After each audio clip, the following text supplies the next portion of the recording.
Assalamualaikum warahmatullahi wabarakatuh. Pak Aman, Pak D, dan Kang Mas, kita ketemu lagi di channel Budidaya Anggungan.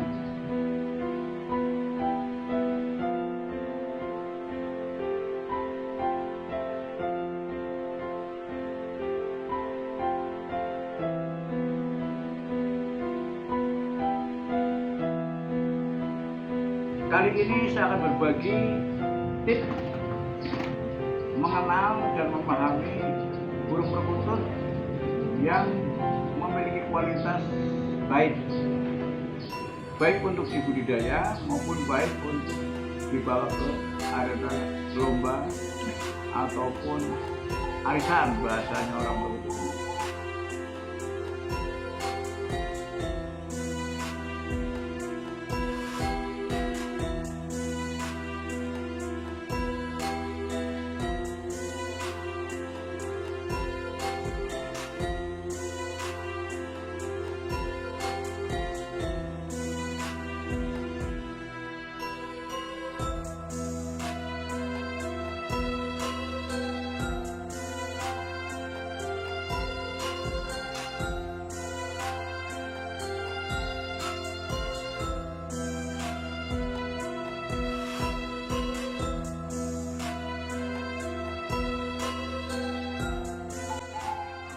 Teman-teman yang kebetulan baru saja bertemu melihat channel YouTube ini, jangan skip dulu bagian di audio beranda. Berhenti sebentar, jangan skip, akan saya jelaskan tips tentang bagaimana mengenali dan memilih burung perkutut yang baik. Kebetulan di sini sudah saya siapkan untuk burung perkutut bakalan yang sudah saya pantau dan sudah saya persiapkan untuk saya tunjukkan kepada teman-teman baik yang baru mengenal burung perkutut maupun yang sudah. Bagi yang sudah, mungkin kita akan menjadi sebuah sharing. Dan hal ini saya menyampaikan bukan untuk mengajari, menggurui, tapi kita berbagi tentang pengalaman bagaimana caranya untuk memilih burung yang baik kualitasnya. Oke, sekarang mau saya pegang burungnya ini agar nanti bisa saya jelaskan dan bisa disimak bersama-sama. Dan ini burung betul-betul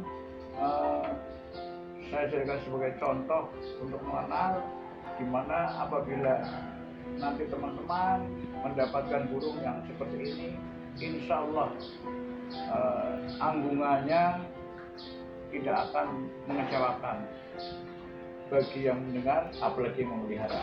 Ini ya, saya akan berusaha objektif, jadi saya tidak akan memperkenalkan burung ini dari mana dan sebagainya, dulu nenek moyangnya. Yang pasti ini burung hasil dari budidaya saya di markas AMFBS, yaitu yang channelnya sampean lihat semua ini budidaya anggungan. Dibuang saya pegang, akan saya tunjukkan bagaimana ciri-ciri yang mestinya bisa diperoleh ya. Bismillahirrahmanirrahim. Ini saya perkirakan. Berarti bagi teman-teman yang biasa membuka sangkar, biasanya rata-rata terburu-buru. Maaf ya teman-teman, saya pakai tangan kiri, bukan berarti saya kidal, tapi kebetulan selama ini saya memegang burung di sangkar dengan tangan kiri itu lebih leluasa. Gitu. Nah ini ya saya pegang teman-teman.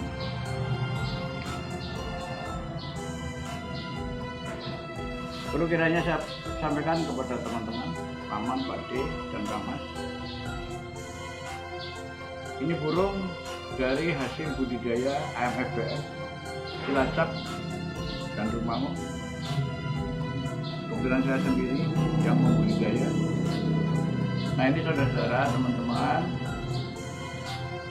ini burung usianya 3 bulan setengah. Sudah kita latih, sudah kita sangkarkan. Yang pertama 1 bulan yang lalu kita sangkarkan di sangkar jemur. Ya, ini sudah kita latih untuk masuk ke sangkar kodong yang sangkar biasa dipakai untuk melatih burung di kandangan. Ini burungnya ini. Pertama, secara fisik burung itu harus memiliki postur yang proporsi, jadi yang seimbang antara dari paruh kepala sampai dengan ekor. Tadi sudah saya tayangkan pada saat masih belum saya pegang, nanti bisa dicermati bersama-sama. Perhatikan teman-teman, ini berdasarkan pengalaman saya. Jika burung yang memiliki paruh ideal, tidak terlalu panjang, tidak terlalu pendek, lalu di ujungnya itu presisi, pas, dan tidak ada ruang-ruang yang mengakibatkan kebocoran suara pada saat dia sedang berbunyi atau manggung. Terus kemudian antara bentuk kepala dengan paruh ini proporsi ideal. Nih.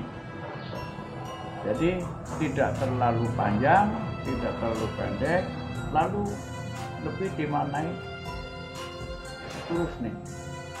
Ini maaf ya, karena dia tersengat-sengat karena dipegang agak masih sedikit ketakutan karena masih bayi. Jadi jangan terlalu melengkung ke bawah, juga jangan terlalu ke atas. Ini teman-teman. Lalu dipastikan bola mata bulat sedikit menonjol. Ini menengarai bahwa salah satu ciri burung jantan.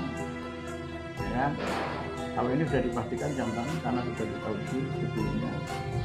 Nah, kita tidak akan menjelaskan jantan bentuknya, tapi lebih kepada ciri-ciri fisiknya. Terus kemudian,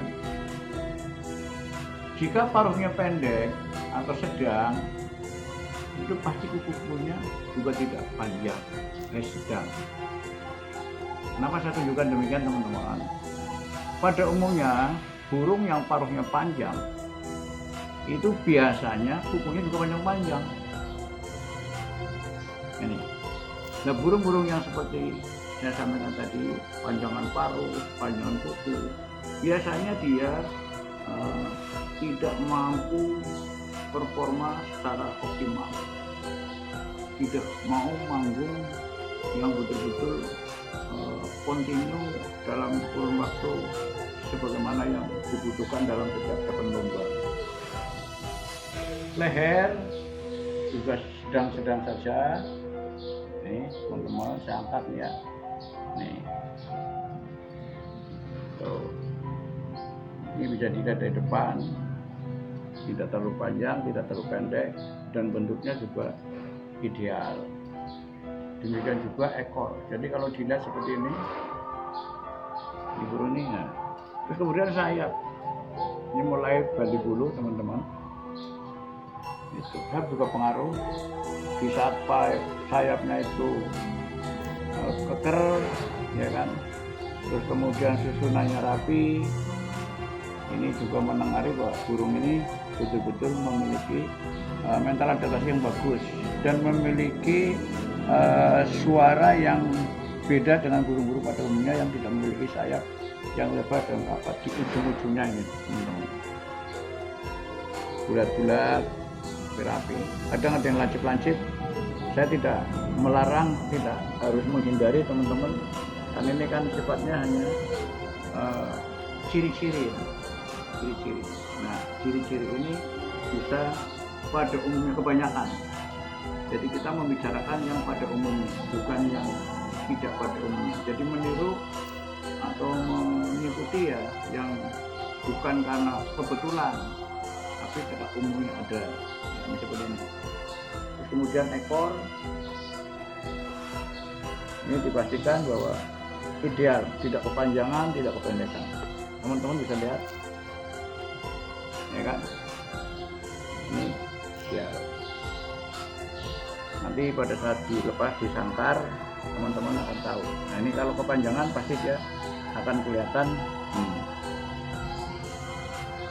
Ini kan, nih, Ini kuku-kukunya rapi, ya kan. Terus kering. Kering itu bisa dimaknai tidak terkesan bulunya itu berminyak berlemak. Bukan karena kurus ya, tapi memang karena kering. Kalau kering ini menunjukkan bahwa burung ini memiliki satu ciri di mana metabolismenya bagus, terus perangkatnya ini ideal. Jadi burung ini tidak terlalu banyak lemak, walaupun dikasih makan yang bernutrisi tinggi pun ya secara alamiah dia memprosesnya ideal. Akhirnya jika burung ini perangkatnya kering, itu biasanya dimaknai oleh teman-teman, khususnya yang senior-senior, itu mengatakan bahwa perangkat kering ini mudah untuk dipola. Istilahnya setelannya gampang katanya begitu ya, jadi mudah dipola. Artinya pada saat dia butuh ditingkatkan stamina-nya, dikasih makanan-makanan yang bernutrisi tinggi, berprotein ataupun jamu-jamu itu tidak mengakibatkan dia cepat gemuk, ideal. Karena pada dasarnya burung yang terlalu gemuk itu biasanya malas buri, dan pada saat digantang baik di jemuran maupun di carekan dia lebih banyak berjemur. Karena pada dasarnya berjemur itu adalah sebetulnya dia mandi sinar untuk mendapatkan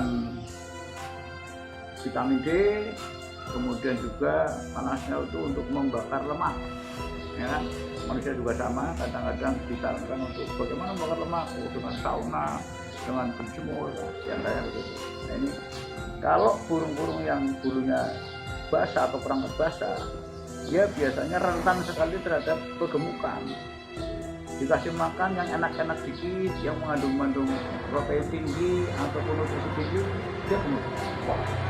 Setelah berasa gemuk, secara otomatis dia itu tidak serta-merta mudah untuk performa bumi, malas-malas gitu, teman-teman, seperti itu. Nah itu sekilas diantaranya. Untuk lebih detailnya, lebih mendalamnya atau lebih jelasnya, nanti akan ada video-video lain yang akan disusulkan. Dan jika ada yang memang betul-betul ingin memahami lebih lanjut, ikuti video-video atau konten-konten saya di Budidaya Anggungan. Juga kami atau saya menjelaskan untuk silahkan teman-teman yang mau minta penjelasan cara komunikasi per telepon, ikuti saja nomor telepon yang ada di konten ini ya, 081 323 523 488. Itu nanti saya ada sertakan biar nanti mudah dibaca, mudah diingat oleh teman-teman.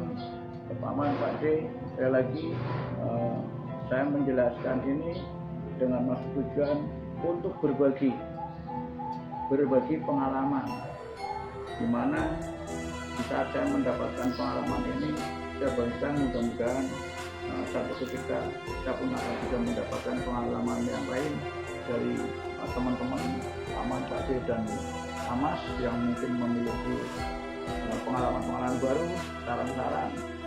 Mari kita sharing, mari kita saling bertukar pengalaman ya, karena di dalam kenyataannya sampai hari ini belum ada satu tempat sekolahan ataupun universitas seperti itu yang betul-betul bisa untuk menjadi tempat kita memahami, kemudian menjalani dan juga memperbanyak dalam tanda petik untuk bagaimana pelestariannya.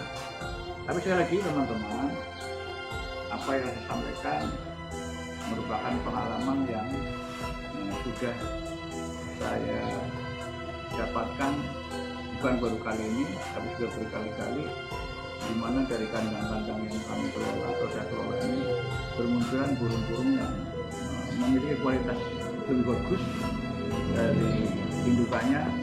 Ternyata setelah saya teliti, saya amati, dan saya betul-betul cermati, hampir rata-rata memiliki ciri-ciri yang sebagaimana saya sampaikan. Jadi untuk mendapatkan burung yang berkualitas bagus, pertama adalah perhatikan burung itu secara fisik. Dilihat yang betul-betul proporsi dari bentuk kepala, paruh, leher, badan, kaki sampai dengan ke ekornya, dilihat itu sangat-sangat berimbang. Lalu kemudian baru kita pegang atau kita teliti lebih dalam apa-apa yang ada di dalam, terutama tadi saya sampaikan. Ini sekali lagi, semoga saja apa yang saya sampaikan sangat bisa dimengerti dan dipahami oleh teman-teman, dan mari kita untuk selalu bisa saling berbagi tentang pengalaman-pengalaman yang ada. Oke, karena itu saya cukupkan dulu sampai di sini. Sekali lagi jangan lupa biar selalu ada yang baru, yang keren. Jangan lupa subscribe dan tolong berbagi ke yang lain. Terima kasih dari AMSPF Cilacap dan Lumangu. Saya ucapkan terima kasih atas kebersamaannya. Assalamualaikum warahmatullahi wabarakatuh. Nah,